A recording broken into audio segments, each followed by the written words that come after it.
Welcome, and thank you for joining us for the most important video of the series, How to Improve Insulin Sensitivity, or How to Reset Your Metabolism, or let's just be realistic, How to Get Your Sexy Back. All right, so first, let's do a quick review on insulin and glucose. In a healthy human, the pancreas, as we see here, produces insulin, here's our insulin, which in turn goes into the insulin receptor and opens up this transporter, allowing glucose from the blood to get into the cell.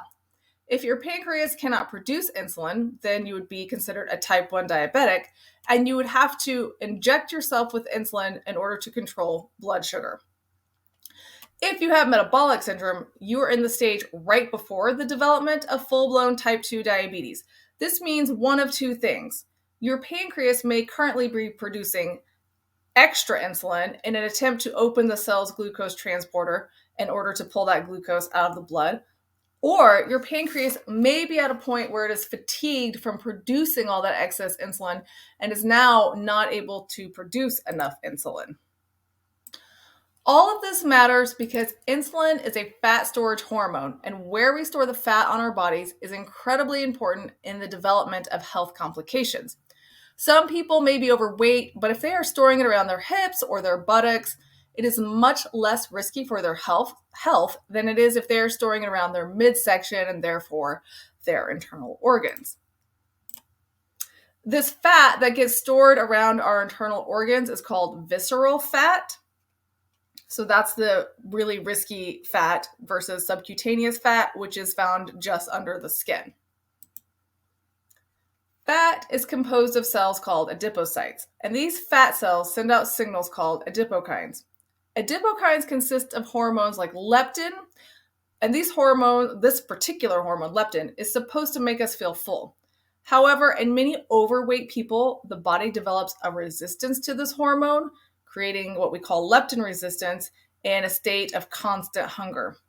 The good news, however, is that leptin resistance can be successfully treated with dietary intervention. So basically, the important thing here is following a healthy diet is the key to reversing leptin resistance and stimulating weight loss. Adipokines also send out inflammatory signals that increase insulin resistance. These signals cause low-grade inflammation and cellular damage. We can be fairly certain then, when we say that while being overweight is dangerous, being over fat, especially in our midsections, is a leading factor in the slowdown of our metabolisms. By now, you're probably tired of the explanations and are ready to take action. So the important question here is, how do we reduce body fat? The answer is create a flexible metabolism. Teach your body to not only burn carbohydrates as a fuel source, but teach it to burn fat as well. The good news is that your metabolism is not set in stone. So with enough consistent change slowly over time, you will start seeing the results of becoming both a carbohydrate and a fat burner. The most effective and measurable way I have found for people to do this is to improve blood sugar control. You're probably thinking, great, but how exactly do I do that? The first and most fundamental step is to change your dietary habits and monitor your blood sugar levels. I suggest changing your dietary habits slowly over time. Otherwise, you will end up basically doing a short-term diet and then reverting back to your old habits once you feel the diet is over. I am going to talk about several changes to make. Pick one that you feel you can consistently do and start there. In my experience, true and lasting results generally take anywhere from 6 months to over a year to accomplish. First, let's talk about your eating and drinking habits. The low-hanging fruit to start with is to make sure you are drinking plenty of water. The general rule of thumb is to drink half your body weight in ounces. If you weigh 200 pounds, then the goal is to drink 100 ounces of water in a day. Remember, this is just a loose guideline. If you are exercising or sweating heavily for whatever reason, then you may need more water and maybe some additional minerals to go with your water. If your diet that day is full of soups and broths and water-heavy foods like cucumbers, then you may need much less water that day. The most important thing is that you are avoiding sweetened beverages like sweet tea and sodas, as those will spike your blood sugar the fastest, putting your body immediately into fat storage mode, which is what we are trying to avoid. Many of you are probably wondering, where do our favorite beverages, like beer and wine, fit into all of this? Alcohol is a bit of a strange one, as some alcoholic beverages can actually lower your blood sugar, while other types of alcoholic beverages can actually raise your blood sugar. Either way, because alcohol is a poison, your liver has to put everything else on hold in order to metabolize it. As you can imagine, this means the rest of your metabolism suffers and more body fat is accumulated. If you can, avoid it altogether or at least greatly reduce intake. One popular weight loss philosophy is to eat breakfast like a king, lunch like a prince, and dinner like a pauper. While many health experts preach this philosophy, and there are benefits to timing your food in this manner, what I find from experience is that people with metabolic syndrome are simply not hungry in the morning, and this strategy is not yet a good fit for them. If blood sugar is still relatively high in the morning, then the body is not feeling the need for fuel. As your blood sugar levels improve, you can gradually start adopting this form of eating. However, at the beginning of the journey, I tell people to use the acronym WHEN, which I did not come up with. WHEN stands for When Hunger Ensues Naturally. The key is to have healthy foods lined up and ready to go once hunger does hit. Without a plan, we tend to grab the closest and most convenient food, which is usually something carb heavy and lacking fiber. The next step in changing dietary habits is to start eating foods that support your gut microbiome. We've seen striking visual evidence of how important a healthy gut is to a good metabolism. When a portion of an obese person's gut microbiome has been transplanted into a thin person's microbiome, we see that person gain weight. When a portion of a thin person's gut microbiome is transplanted into an obese person's microbiome, we see that person become thin. The same phenomenon has been seen in experiments with rodents. It only makes sense then that the most important thing we can do here is feed the good bacteria in our gut and starve out the bad bacteria. If you're curious to learn more about the powerful role of your gut microbiome, I recommend you watch the documentary, The Gut, Our Second Brain. The way we support our gut is through consuming foods rich in pre- and probiotics. The prebiotic-rich foods are what will feed the good bacteria in the gut, known as probiotics. Good prebiotic-rich foods include asparagus, dandelion greens, and onions. Good probiotic-rich foods include plain yogurt, kimchi, and sauerkraut if the sauerkraut is made through the fermentation process using salt and water. Foods to avoid so that we can starve out the bad bacteria include almost all refined carbohydrates, as you can see from the list here. The next important piece, as we have discussed in many previous videos, is to eat fiber-rich foods. Many fiber-rich foods get broken down by the bacteria in the gut into short-chain fatty acids, which are used by the cells in your intestines as energy and help to reduce inflammation, absorb minerals, and therefore help your metabolism. Fiber fills up stomach space but can't be digested, so its extra bonus is that it's calorie-free. It can make you feel full without all the calories. It prevents blood sugar spikes and it creates bulk for your stool, which the bulk initiates peristalsis, which keeps the digestive system from getting backed up. This is part of staying regular. Men, you should be getting at least 30 grams a day from food, and women, you should be getting at least 21 grams of fiber a day from food. So again, men, 30 grams a day from food minimum, and women, 21 grams of fiber a day from your food. Okay, on to step 2. The next important step in regulating blood sugar is exercise. Of course, before starting any exercise program, be sure to discuss it with your doctor and make sure that it is the right choice for you. Exercise has many, many benefits, and I put just a couple here to remind you why starting an exercise program is so beneficial. It keeps your heart and cardiovascular system healthy and strong, it improves insomnia, and it can help control stress. If you've ever known someone that seems to be able to just calmly take whatever stressors are thrown at them, the chances are pretty good that they are probably a regular exerciser. as exercise can reduce negative reactions to external stressors and it can help improve mood. Remember that whole thing we've been rehashing, that cells need insulin in order to unlock the cell and allow in glucose? Well, get ready for me to blow your mind and everything I've just told you. All that insulin stuff I've been preaching with exercise, I should rephrase that for you guys. All the insulin stuff I've been preaching when we talk about exercise becomes a lot less important. When our bodies need something, it becomes quite brilliant and it figures out ways to get exactly what it needs. When your muscles are contracting, they need glucose so badly to keep firing that they will find ways to get glucose into the cells without insulin. How's that for the ultimate life hack? Okay, bet you weren't expecting that, huh? So here we can see the GLUT4 transporter opening up and taking in glucose from the blood without any help from insulin. Plus, as you exercise, glucose uptake can increase by up to 50-fold. Since we now know that exercise is a great tool for taking sugar out of the blood and putting it into the cell, let's talk specific exercises.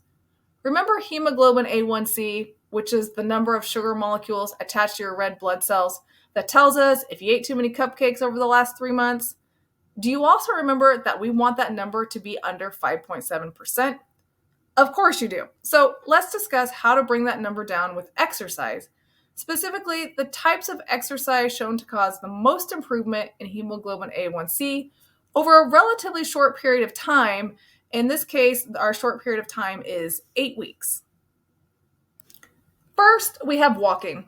Walking for 30 minutes a day, 3 times a week, reduced hemoglobin A1c by approximately 18% in an 8-week period. However, any form of cardio you choose to do is going to have benefits and is most definitely a step in the right direction. Next, we have resistance training, or what we commonly refer to as weightlifting. 8 weeks of progressive free weight and weight machine training twice a week decreased hemoglobin A1c levels, again, by about 18%. I have actually put together a program based off this study and explain exactly how to do it in the 5-minute video that goes with your exercise sheets that have been emailed to you. Again, any form of resistance training is going to have benefits. The most important thing is to find something you like and consistently do it. The last factor in controlling blood sugar is learning to control your response to stressors. Chronic stress creates a constant flooding of hormones like cortisol and epinephrine. In order to reduce this phenomenon, you can use one or more of several different tools. Deep breathing techniques have been proven to help reduce stress, so has autogenic training. Some people find that following a consistent bedtime helps, and most people find that exercise is a great tool for stress reduction. Some external stressors, such as caffeine, can be directly eliminated from the diet, especially if you know you are a person that is sensitive to the effects of caffeine. If you are, you probably have the genotype that causes you to metabolize caffeine slowly. Slow metabolizers are more likely to have caffeine-induced anxiety, sleep problems, and even high blood pressure.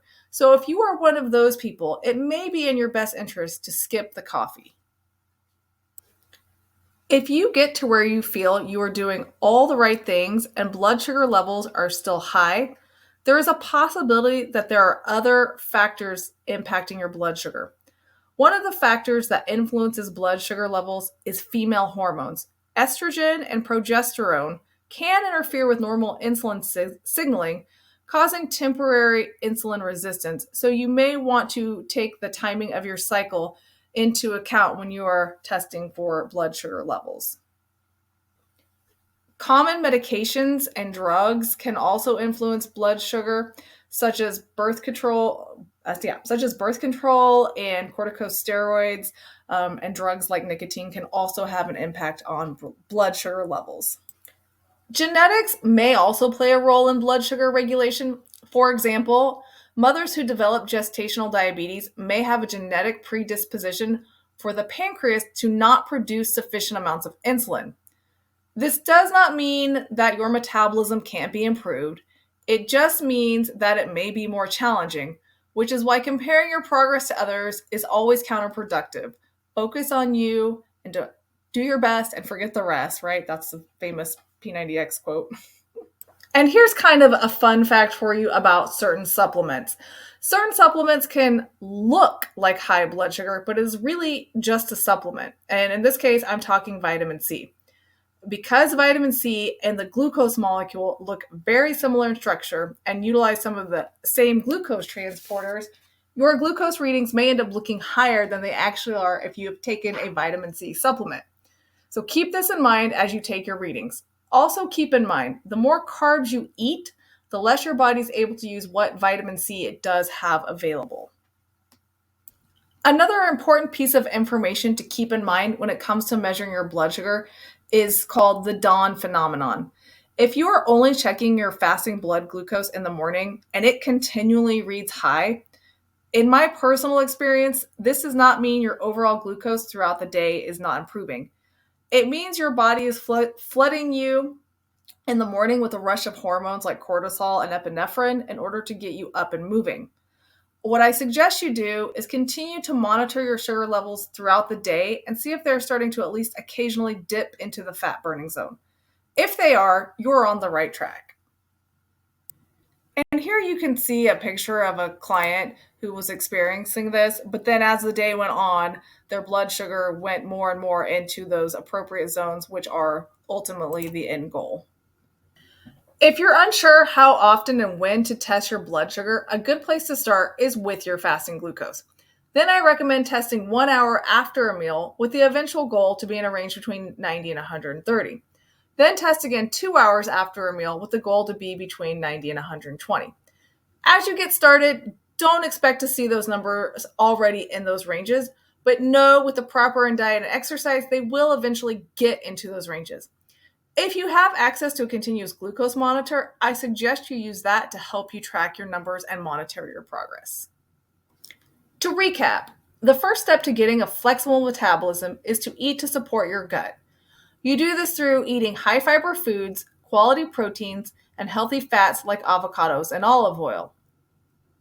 I have included in this program several recipes that will jumpstart your metabolism, so please feel free to use those. The second step is to exercise, and the third step is to improve your body's response to external stressors. We know improving your metabolism is possible, but it will take time and consistency. Be patient with yourself and celebrate your small victories along the way. If you are struggling with changing your behavior in order to improve your metabolism, I recommend you check out the book Atomic Habits. It's helped many people. This book is full of helpful tools that you can use on your journey to health. Now, give yourself a pat on the back for watching this video and learning how to take care of the most important person in your life, you.